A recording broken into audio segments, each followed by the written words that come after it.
I learned very important lessons about managing Israelis, but they're trade secrets. So I only give it to people who are managing Israelis. So, right. But afterwards, right, for a tidy sum, I will teach you my lessons of managing Israelis. All of them were broken in on Uri Weiser. So it is a pleasure to be here today. I want to give somewhat a different talk than some of the other talks, really about innovation itself. I think I'm closing in on my 50th visit to Israel. My first visit, I think, was in 1984 at the end of the 386 project. I came over here and spent 5 or 6 weeks working to test the 387, which was being designed here in Haifa. So that was my first experience here in Israel, and since then, many, many wonderful experiences and many friends since then. As I look around the audience, and most of the speakers today are people I've worked with for many, many years, so it is a great pleasure to be able to be here. So I wanted to talk a little bit about EMC, a little bit about innovation, and then a few thoughts on Israel. So EMC is a very successful company. We rank now the 152nd largest in the Fortune 500, up about 25 points since last year. So we're growing very nicely, about 20% growth, 09 to 10. This year our business plan's at about $20 billion, and we have plenty of cash in the bank. We invest in R&D, and we're out to entirely disrupt the $1.7 trillion IT industry, driving key waves of cloud and big data and new models of how you deliver IT and how IT is consumed. And as we look at this, we see that we're a big company, but as Joe Tucci has said, we're the smallest of the big, right?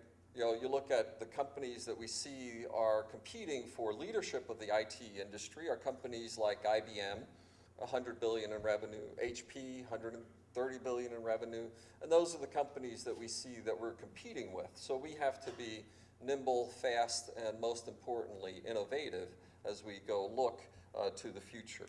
And fortunately, EMC has a good track record in this regard, where we've been, as we say, a serial adapter as well as market consolidator, and in many cases skating to where the puck is going. In 2004, this was probably the acquisition certainly of the decade, if not of the century, when we acquired VMware for a few $100 million. And today it carries a market capitalization, I should have checked right before coming up here, but approximately $30 billion. So they don't get much better than that. In fact, I don't think any will be better than that ever. But you know, companies like RSA, recently Data Domain, it is a pleasure to follow Kai Lee here. He produced a very good company, and I love that graph showing the revenue chart. I think since Kai led it up to that incredible growth rate, I can only now screw it up, right, since it's going up very good when he handed it over to us. So otherwise, I guess we have to be 10 or 20 billion in revenue going forward. So a very good. And more recent acquisitions like Greenplum and Isilon, which we see very critical to some new infrastructure areas like big data. We're also a very global company, and we need to innovate on a global scale. Now a little bit over 50,000 employees now, 80 plus countries that we do business in, and we're too US-centric at 51% of our revenue, so we're very anxiously focused on growing and innovating in international sense, increasingly in emerging markets, increasingly in Asia, and more aggressively engaging in the IT markets that are growing far faster than the mature markets in Europe and in the US. EMC has had a tremendous success in Israel, even though young. And as I've spoken recently in Israel, I've many learnings from the Intel Israel experience that we do hope to apply to the EMC Israel experience as well, as we see great opportunities in Israel. And we've had product development activities here. We've also had partnerships with other Israeli companies.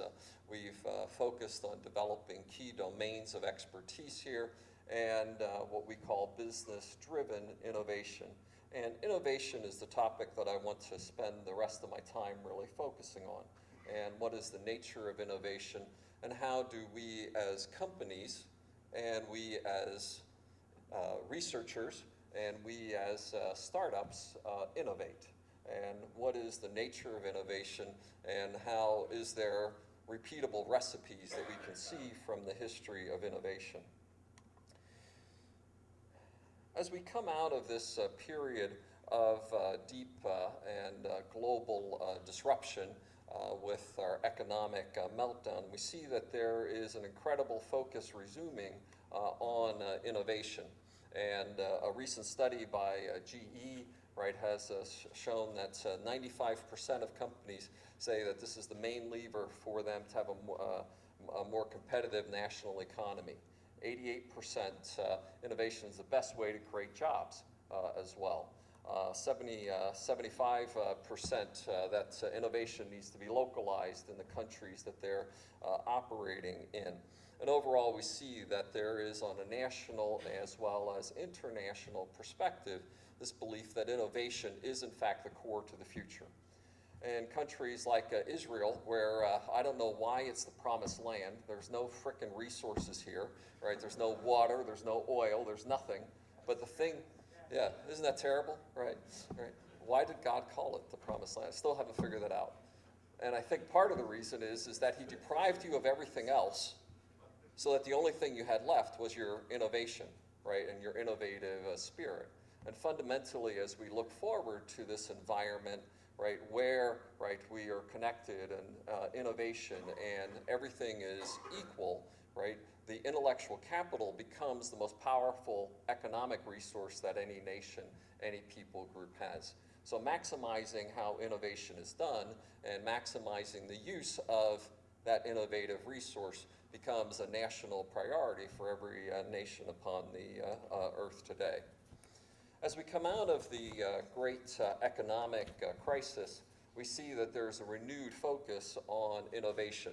And we've seen year to year this big jump that innovation, as opposed to cost savings or other things, has become a focus for companies worldwide based on this study by the Boston Consulting Group. And as they look at their issues around corporate priorities, innovation bubbles again to the top of the list, right? And clearly the number one focus for companies worldwide. And further, as you look at innovation, companies are always looking to grow, right? And you can grow in your markets, and largely you either gain share in your markets, taking money from one of your competitors, or you grow at the rate that that market is growing. And that's very powerful and very good. But almost all businesses are looking for growth faster than that. And they look at adjacencies, right? And innovation is a critical element of adjacencies. I have to go into a new market, an adjacent market, with a new idea, something that differentiates me from the players already in that market. And for that, innovation becomes essential. And furthermore, if you look at that same data, that's 58% or even more important for high-tech companies, where technology ideas and differentiation become critical to establishing of new opportunities and new markets. But what do we mean by innovation? And as you look at this, some of these quotes, I think they really well summarize what innovation means. It's not just invention, right? Invention is ideas, and ideas can sit fallow, unutilized, unexercised in any meaningful way. It's the combination of ideas when they are realized and utilized in the market, as seen by the European community, or none other than our distinguished prior lecturer, Dr. Kai Lee, right? You need to separate research from innovation. Research converts money to knowledge, and innovation converts knowledge to money. I like that myself. Thank you, Kai. It was very profound. And the final one is invention is not innovation. Innovation is not simply invention or discovery. It's invention or discovery brought to use. And very much it's how do you bring these into realizable, usable forms in the marketplace. And innovation has many variants, right? You can have organizational innovation. What's the right way to structure or manage projects, right? You could have marketing innovations, Intel Inside, right? One of our most famous ever marketing programs was a marketing innovation and communicating the value of some underlying ingredient called a microprocessor. It might be process innovation, how better or how more cost effectively to deliver results. And most of our attention as technologists is around product innovation. And that's where most of my comments will be for the remainder of the talk. But even within product innovation, you see many different forms. It could be closed, or as Henry Chesbrough talks about, that the new model of innovation is increasingly open, right? It's this shared or this collective idea and process. It might be incremental. I have a product, I'm now working to improve it, or it might be radical. It might be entirely new, disruptive ideas that have never been considered before, right? It might be top-down. I, the boss, this is the area we must have leadership in, or it might be Google-like, chaos, right? Bottom up, right? You'll come up with a new idea. Or finally, it might be traditional, or it might be frugal, very iterative and process-driven. But as we look across this wide range of different models of innovation, what we find is that there's three fundamental ingredients for innovation, invention brought forward in meaningful ways into the marketplace. And across these, we see that these three critical and central elements are the ones that all of us should focus on if we're going to have a successful, repeatable, sustainable model for innovation. And we call this the golden triangle of innovation, how we tie together, right, universities, right, core research, new ideas, people, students, venture, the formation of capital, early market seeds, bringing ideas into some nascent commercialization, and finally industry that can scale, reach, and broaden, right, and provide resources. And we call this the golden triangle of innovation because we think fundamentally companies, right, industries and universities that are going to be successful in innovation will master the utilization of all three legs. And in the remainder of the talk, we'll give some examples of our experiences of different legs, right, and different models of what's been successful against this golden triangle of innovation. But before diving into the specific models and examples, it's also interesting, and this is based on an MIT study, that actually shows that one of the most critical elements is how knowledge gets transferred. And there are many, many techniques for knowledge transfer. It might be patents and publications, consultation, hiring the students, collaborative research, et cetera. But as you look at these different elements, what stands out very profoundly is what we'll term tacit knowledge transfer, e.g. that the formal methods, a formal paper or a formal patent, right, ends up being the least interesting. That, as you look at the data here, that's 25%, right? But the 75% is this implicit or tacit knowledge transfer that occurs. And thus, as we look at affecting the golden triangle, what's critical is, in fact, these tacit methods of knowledge transfer. And in absence of those, many ideas, many innovations many inventions sit fallow. And innovation is largely seen in this tacit knowledge transfer that occurs. And we'll focus on this as we go through some of the specific examples that we'll look at.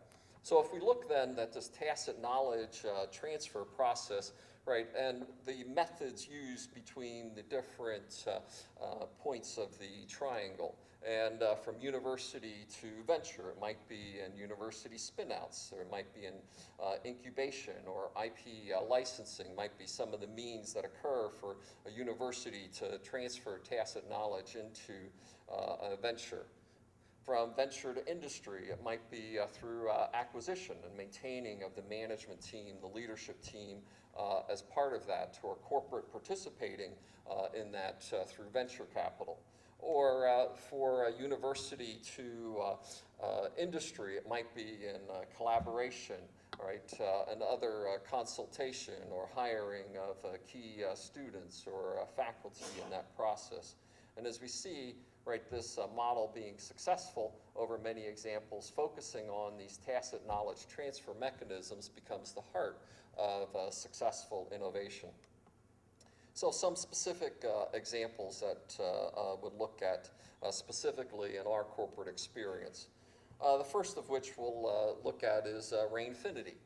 And Rain was a technology project at Cal Tech that began in 1995. It went the traditional route of venture formation by VCs, right? And with this relationship, the key founders, the inventors of the ideas, and one of these, Charles Fan, remains a critical member of our research and advanced development team at EMC to this day. Right, and these inventors carry forward with passion these core ideas for this idea of file replication and the ability to handle and optimize file environments. VCs played a critical role at building a management team. And for those of you who know Charles, right, he's not necessarily a business manager, right? He's a manager of ideas and projects and engineers. And also brought forward critical market knowledge for this to be successful as this was started up. And today, this was acquired by EMC in 2005, and just at our recent EMC World, we announced the next generation of this that we call our cloud tiering appliance, and the core technology lives on very successful for a multi-$100-million business for us today, with many of the key technologists who began this work still participating with it to this day. Another example might be in the area of Akamai. And Akamai was very interesting because the Akamai core technology, the content delivery network technology, was actually an internal research project that had no desire, right, to be spun out or venture created. In fact, they presented their idea as part of a case competition, right, at the business school. And as a result of this presentation, they were sort of coaxed into developing a business plan with no intention to ever start a company. And during this case competition, VCs sort of engaged them and started to say it's not just about invention, it is around innovation and how to bring this forward. And the VCs helped in establishing some entrepreneurship, building the management team, as well as facilitating the formation of capital and helping to bring this out of MIT.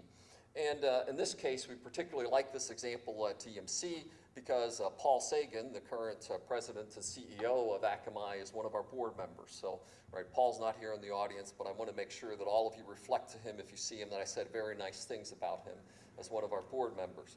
But again, a very successful example of knowledge transfer. And again, number of these key individuals who formed this initial idea from MIT remain as core technologists as part of the Akamai business to this day.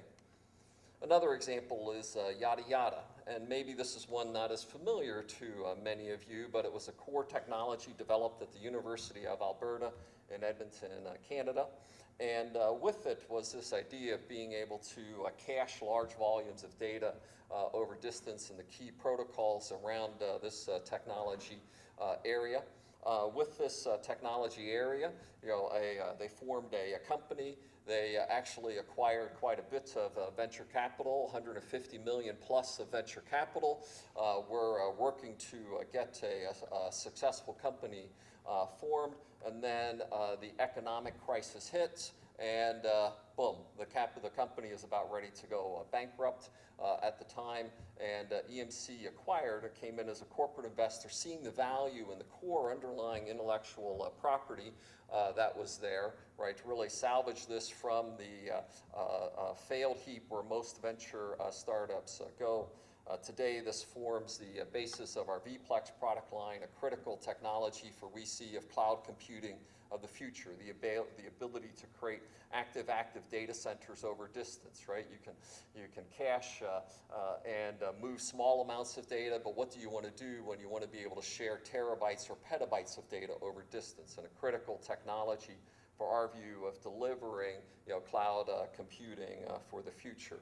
And again, there was incredible amounts of tacit knowledge transfer, and again, the core technologists who began this work at Edmonton are still part of the team today, driving on much of the core innovation that continues to this day.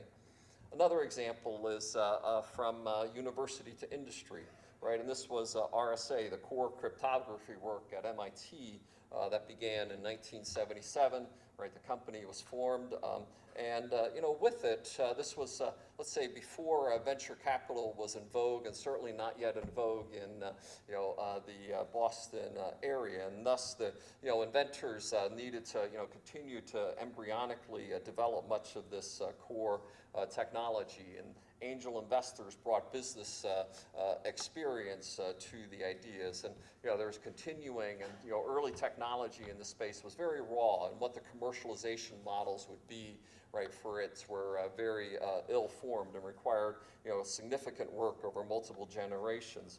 And interestingly enough, for EMC in Israel, when EMC was about to acquire RSA, RSA was just finishing acquiring Sciota right here in Israel. So it was the classic, sardine is being consumed by tuna being consumed by whale. So today we're very delighted as the RSA team here in Israel is one of our most critical research teams in the area of security. And today we see security as one of, if not the most critical technologies for the use of cloud computing for the future, right? It's period, anything going on the internet, it's critical, and as we move to cloud computing, we expect it to be more critical. And again, we see this idea of tacit knowledge transfer to be absolutely critical, and I'm happy to say that Ron Rivest remains a technology advisor for EMC to this day. And we very much value he and many of the core technology works that have continued.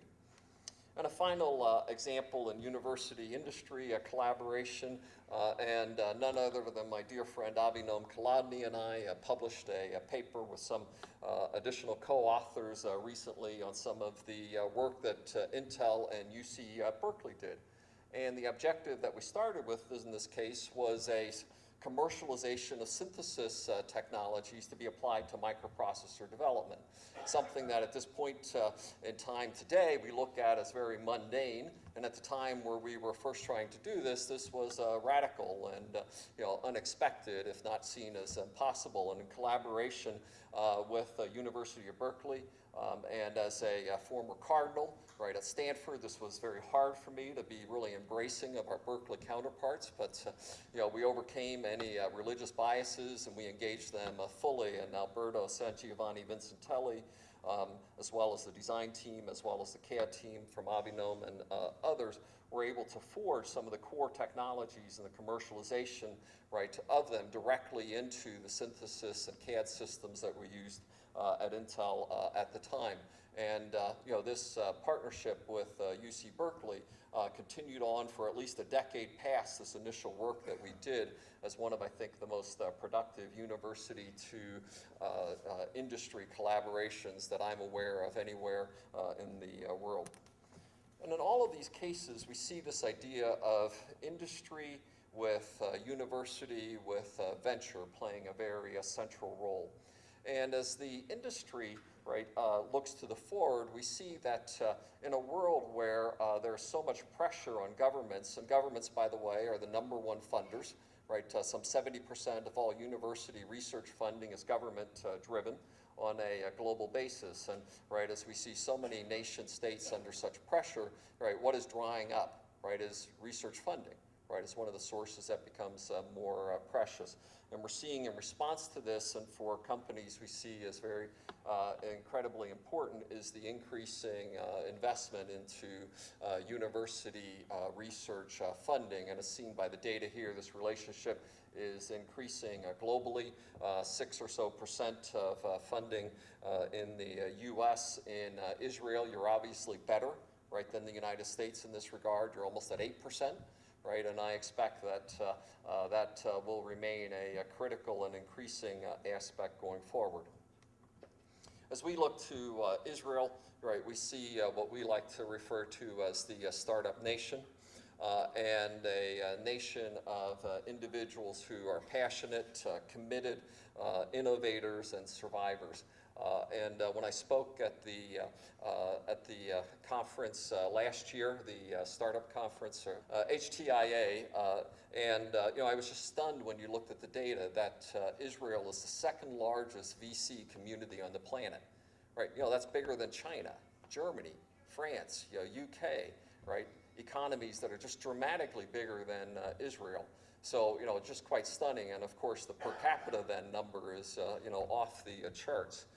And from this legacy of survivors and the strong relation with military and high-tech environments, really a stunning environment in that regard. And world-class universities, I had the pleasure yesterday of opening our Beersheba Center for EMC, which we just announced yesterday, right next to and in partnership with Ben Gurion University. And we're certainly not suggesting that BGU would be a better university than Technion, but we do think that there is just great centers of innovation across the nation of Israel. And with that, we really see that Israel has the elements of the Golden Triangle here in a very small and closely knit community, right? A very powerful venture activity, right? A deep and strong belief in the need for strong academic institutions, and then finally a focus to business-based innovation. And this is part of the reason that we are here. It is part of the reason that we are opening up and expanding our centers here. It's part of the reason that we're bringing world-class leaders to our organization here. And we have Dr. Orna Berry, who's just recently taking on the leadership role for us to lead our Israeli COE. And we're delighted with the quality, the reception, and the enthusiasm that we're seeing for the future of EMC in Israel. So in summary, we see the Golden Triangle as a proven model of innovation. And learning how to operate across all three elements plays a unique and critical role for innovation being realized in products and industry. And innovation is this multifaceted and somewhat unpredictable and unschedulable process. And inside of that, all of these rely on not just these three edges of the Golden Triangle, but also this notion of tacit knowledge transfer as the dominant means for IP transfer. And in summary, it's our pleasure, and we see Israel as uniquely well positioned to accomplish and continue to be a center of innovation for the future. Thank you.